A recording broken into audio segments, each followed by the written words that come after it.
আমার যদি কোনো সুযোগ আসে, ইনশাআল্লাহ জাতীয়তাবাদী দল যদি আপনাদের ম্যান্ডেট নিয়ে ক্ষমতায় যেতে পারে, আমি কথা দিয়ে যাচ্ছি একটি একটি করে কদমবাড়ি ইউনিয়নের যত সমস্যা আছে প্রত্যেকটি সমস্যা আপনার সমাধান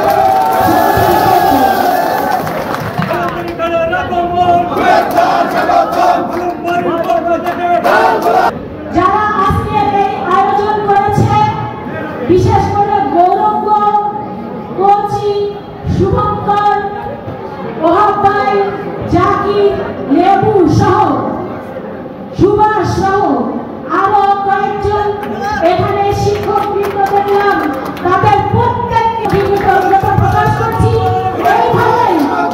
এইভাবেই আগামী দিনগুলো সুসংগঠিতভাবে সংঘবদ্ধভাবে কাজটা চালিয়ে যেতে হবে।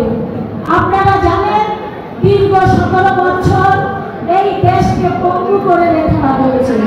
বাংলাদেশের অর্থনীতি চরমভাবে ক্ষতিগ্রস্ত হয়েছে।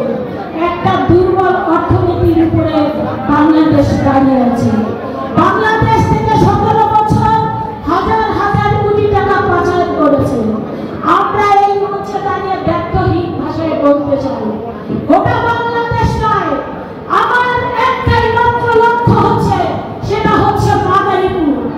এই মাদারীপুরকে আগামী দিনে মাদারীপুর জেলাকে বাংলাদেশের একটি মডেল জেলায় পরিণত করব।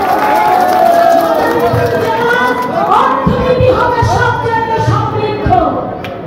আমরা ব্যর্থহীন ভাষায় আরেকটা বিষয় প্রতিজ্ঞা দিতে চাই, মাদারীপুর আগামী দিনে আর কেউ দখলদারিত্বের রাজত্ব কায়েম করতে পারবে না।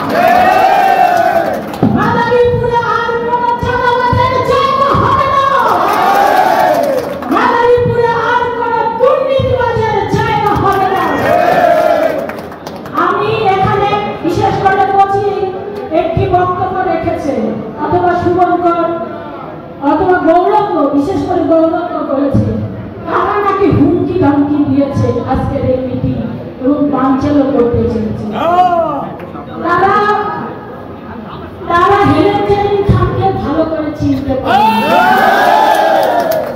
হেলেন জেরিন খান কোনদিন কোন অন্যায়ের সাথে আপোষ করেন নাই, জীবনে কোনো অন্যায় করি নাই, কিন্তু কোনো অন্যায়কে সহ্য করি নাই। যারা হুমকি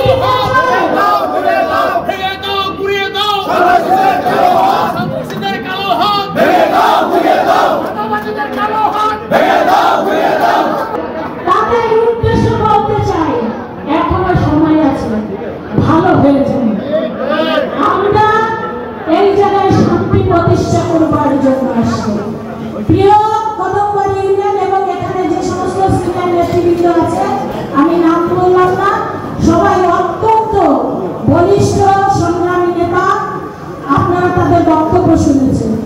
আমি শুধু বলতে চাই, আমার এই 40 বছর রাজনীতির জীবনে আমি কিন্তু একদিনের জন্য ঘরে থাকি না।